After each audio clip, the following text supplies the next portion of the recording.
Cienījamie komentētāji, tā teikt, jo Haidī, kura video daļa es pateicu, ka Burgasa Air Baltica uzpildas no naftas produktiem, kas ir no Krievijas, vai ka nafta ir no Krievijas. Es teicu, ka Air Baltica uzpildas no Krievijas kompānijas, un ja pavirši paskatīties Googlā, tad ir skaidrs un var redzēt, ka Burgasa naftas rūpnīca pieder Šveices uzņēmumu, kas pieder Krievijas Lukoilam. Tāpēc es teicu, ka tas, ko var sev atļauties viens, nevar atļauties cits.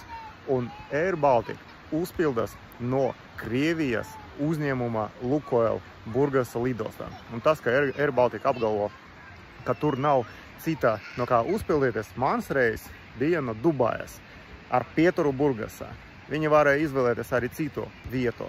Viņi varēja uzpildīties arī Dubajā, bet viņi to darīja Burgasā. Līdz ar to tā ir augstā mēroga liekulība, kas nāk tieši no Air Baltica puses, kas ir valsts uzņēmums, un no mūsu valdības. Tas, ko nevarat atļauties sev jūs, varat atļauties sev Latvijas valsts uzņēmums Air Baltica.